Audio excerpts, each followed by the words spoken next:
មេឃភ្លៀងហើយញាតិញោមមេឃភ្លៀងហើយនៅអាណត្តិតែញាតិញោមអ្នកម៉ងទេញាតិញោមរៀបចំម៉ងសម្រាប់បូជាសពនៅក្នុងវត្តធម្មរតនសាគរក៏នៅក្រុងកំពង់ឆ្នាំងឥឡូវមេឃភ្លៀងហើយញាតិញោមមើលទៅមិនប្រងរាំងទេញោមមេឃនេះមានខ្យល់ទៀត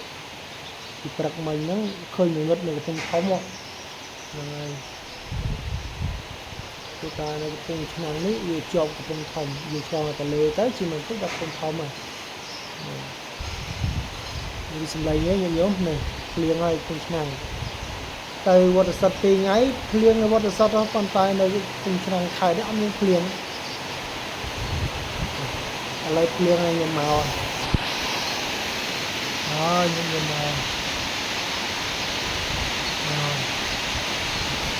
គេមកហើយ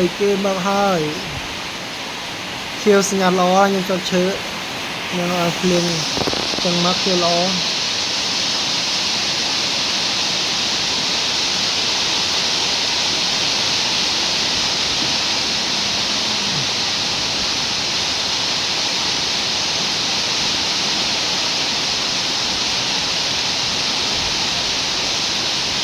ប្រមាណខ្លាំងទៀតហើយញោម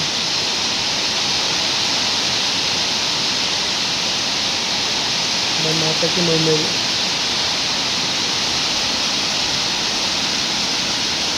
មកហ្នឹងញោមមុនទៅវត្តសតទៀតឥឡូវភ្លៀងមកបាត់ហើ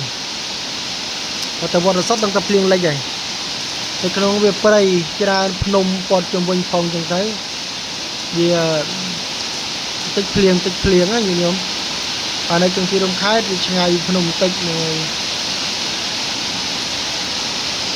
ខ្ញុំមើលមកឆឹង